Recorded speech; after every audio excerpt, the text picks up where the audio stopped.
Oliver, what is this? Under the rug? Do you truly think this is all right? We do not clean to conceal. This is a palace. We must be thorough and leave things pristine. Must you always be so impatient when it comes to tidying things? Do you not see what I am seeing? Oh, you are of no help. I may as well ask one of the stable boys to assist me with sweeping and dusting. We would probably get a lot more done. Well, surely they would value cleaning the dust off of shelves and floors in a beautiful library over being in the stables picking up after the horses day in and day out. Would you not agree? Did I strike a nerve, brother? Because your face says otherwise. It seems as though my mention of the stable boys affected you. What is his name? The new one that you're so fond of. Elliot. So you do not like him? Really? I could have sworn the two of you were the best of friends. In fact, I thought I saw you leaving the stable the other day with... All right, I will stop. I will stop as soon as you start to do some tidying around here. Real tidying. Please, brother. This needs to be spotless before tomorrow's ball. And you are the only extra pair of hands today that is not caught up in preparing the food or trimming the garden and decorating the halls. I need you. Thank you.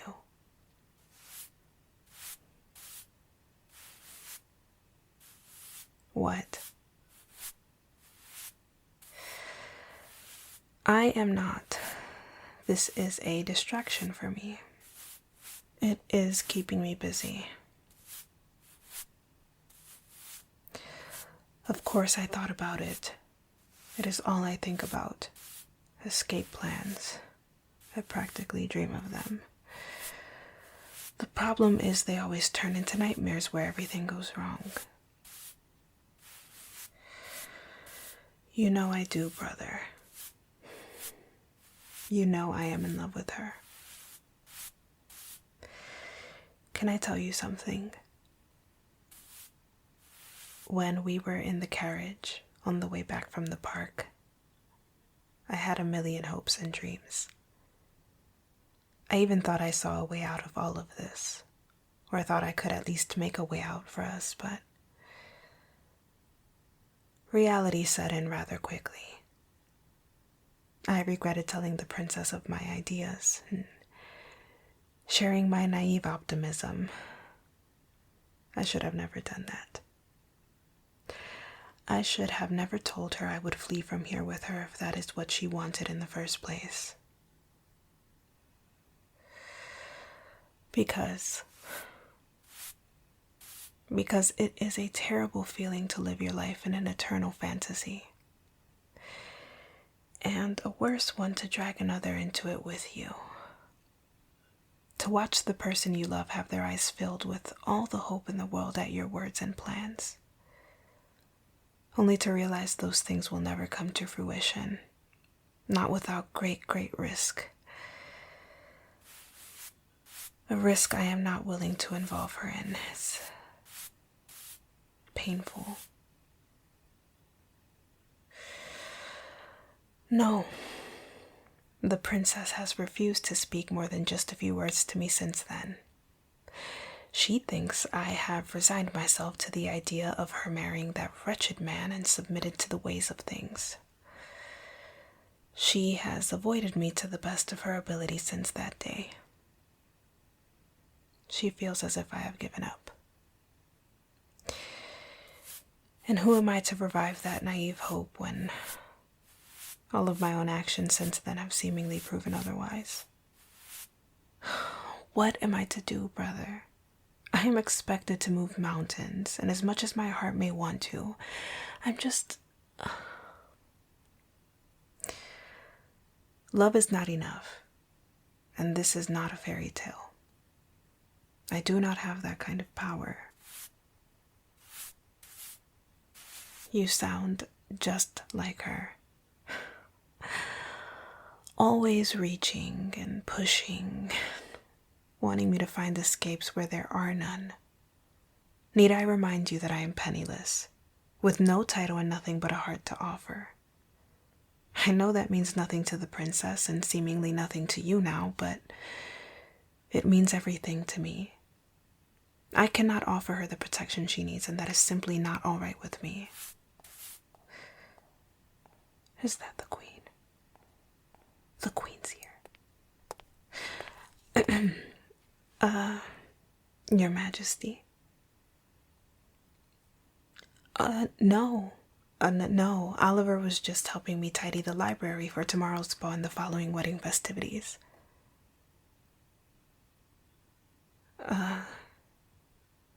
You wish to speak with me? Yes. Just the two of us. I will come find you after, brother.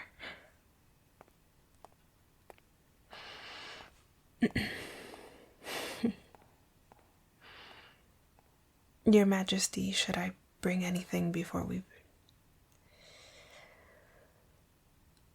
sit? All right.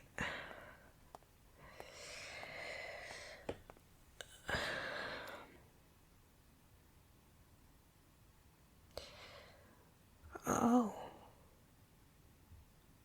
Thank you, Your Majesty. That is most kind. It is an honor to hear you say I am like a daughter to you. And I hope you know that I too think of you like a mother. You have always been so kind and gracious with Oliver and I since we were just children, and I cannot thank you enough for that. Truly, we would be beggars on the street if not for the mercy of you and the king.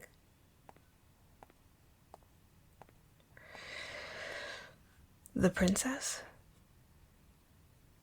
But of course. I love her and the king and all of you very much. I owe all of you my life.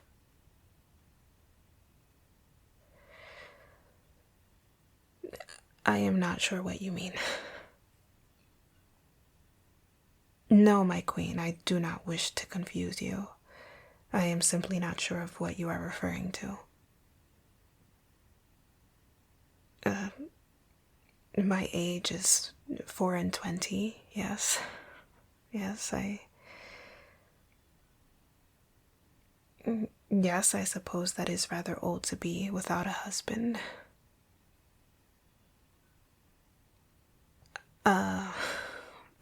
I do not. I find a deep sense of fulfillment and happiness in serving you and your family here.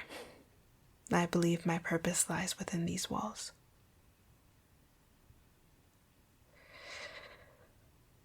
What?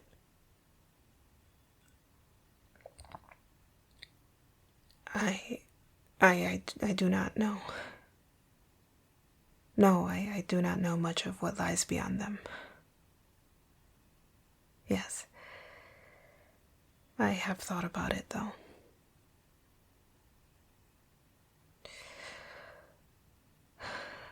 No. Not in that regard.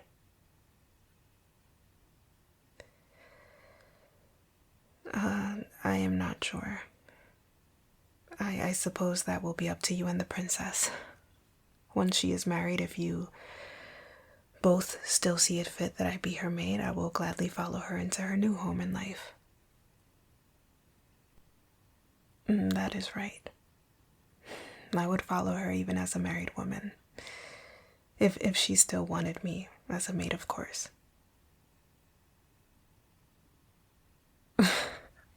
Oh, I am but a maid.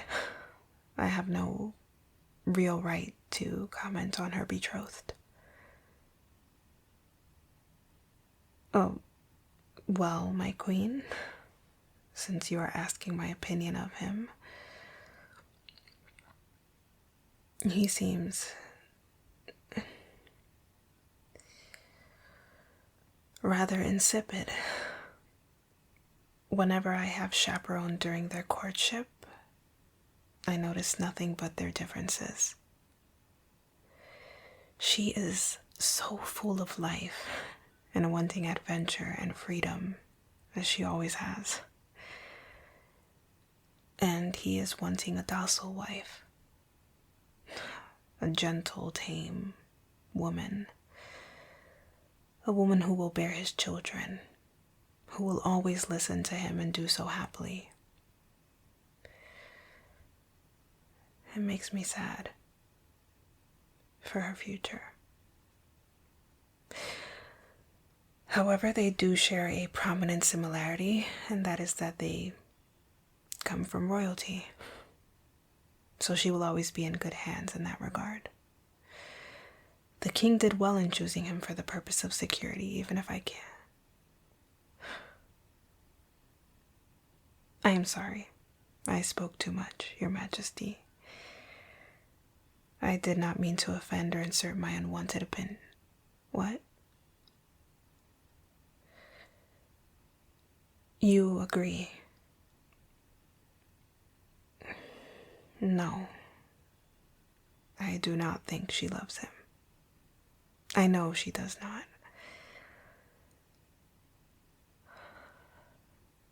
No. I do not think she could ever love him either.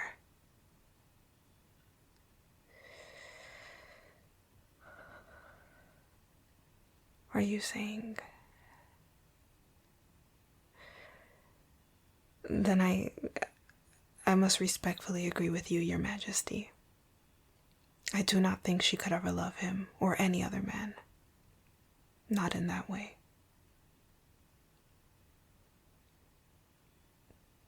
How long have you known?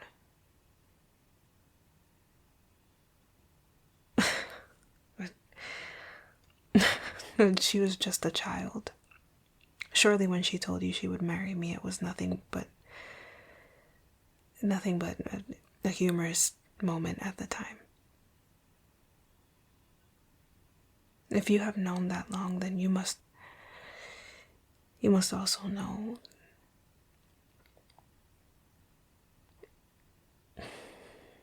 Yes, I do. Please do not be angry with her. What is this? My queen, I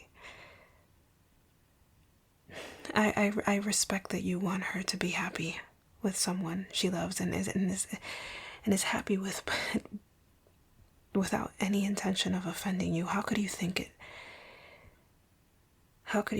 it is wise to have that someone be me? I have nothing. I am nothing.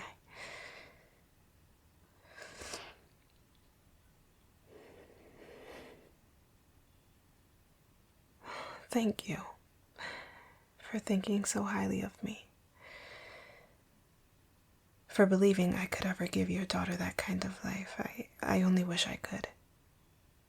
Then maybe we could have a love like yours. Oh. I did not know that. I did not know you were unhappy with the king. All these years I thought you were in love and it was just duty keeping you by his side. Well, have you ever loved him? I see. Pardon my questioning, but is that why you want me to take the princess away from here? Because you do not wish for her to have to live a loveless life? I do not want that for her either. All I want for her is love and safety, but we would have to live in the shadows and sacrifice our safety for our love. How much better would that be? It is something I wrestle with every single day. The choice, the fear. There does not exist a place where we can just be, where she is safe. That is what stops me every time. A cottage. Where? And are you sure it is still there? Have you seen it since you were 10 years old? Does the king or anyone else know about it? You are sure. And what of the townsfolk there? Would any of them be eager for the reward of the bounty on our heads? There aren't very many. Well, do you think anyone would recognize the princess? They know nothing of royalty in that land. So she could go unnoticed. I suppose we could also disguise ourselves a bit too. And the place, would you think to look there for her? Would anyone think to look there for her, for us? I worry for my brother's safety as well in all of this. You understand, my queen.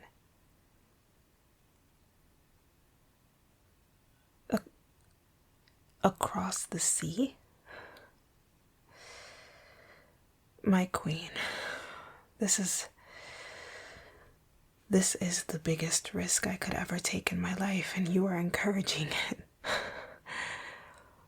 And while I do not care much for my own, I could not set out in the night like you are suggesting to travel to some faraway enough land with the princess and my brother. If anything were to happen to them, I could not live with myself.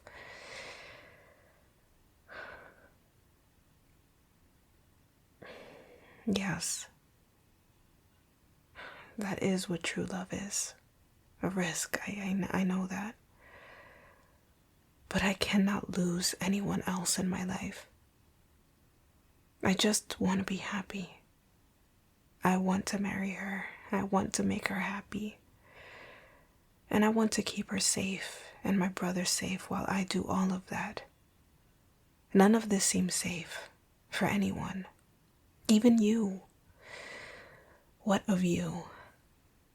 Have you no fear or concern for the rumors or how the family name may be disgraced? Any consequences that may fall upon you? You are very brave then, my queen. To be so selfless.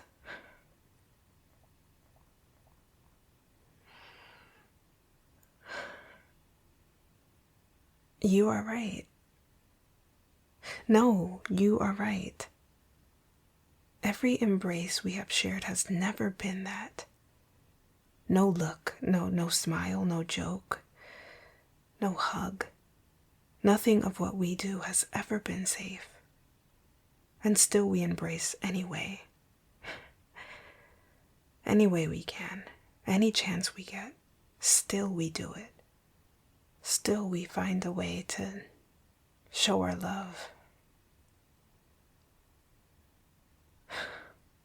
Yes, indeed, I guess love is the pool that matters more than the persecution. You do not have to do that. Promising, it is all right. You cannot promise me anything. Not in such a dire situation. You have done more than enough with giving me this to ensure we have money and letting me know we have a place to stay. I have to try. For her. For us. I cannot just allow her to be caged like a bird for the rest of her days. I will not. It would be a sin to watch someone so full of life wither away into bitterness. She would want me to try. She does want me to try. She has been angry with me for not doing so sooner.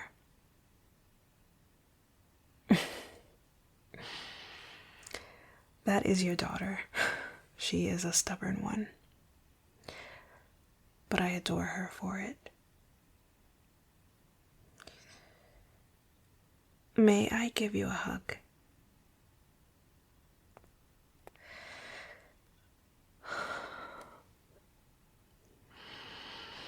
Thank you, thank you, thank you.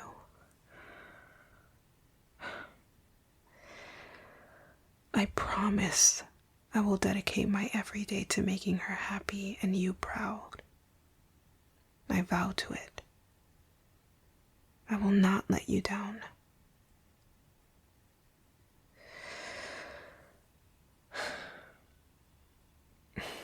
Another gift. A letter. You have my word. We will not open it until we reach the cottage. Your Majesty, Mother, I wanted to say I love you. I will go at once and tell the princess and Oliver of these plans for tomorrow. They will? But they are the king's loyal servants. Are they not afraid to help us get to the ship? Then I trust your judgment, and I will trust them too. How did you know? How did you know that I would say yes and agree to all of this?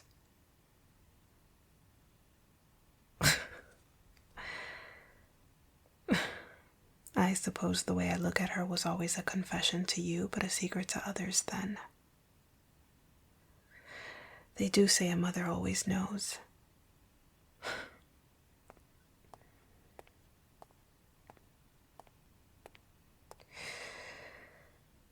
I must apologize to you before I go. Because a while ago I told the princess no one really... Again, pardon my ignorance at the time, but I told her no one really knew her except me. I did not mention you by name, but I did say friends, and I included family. That was wrong of me. And I have never been more proud to admit that I was wrong in my life. Thank you for seeing her and loving her for exactly who she is. For wanting her to have the love and freedom you do not. And thank you for seeing me and loving me for who I am too. For caring for Oliver and I how you always have.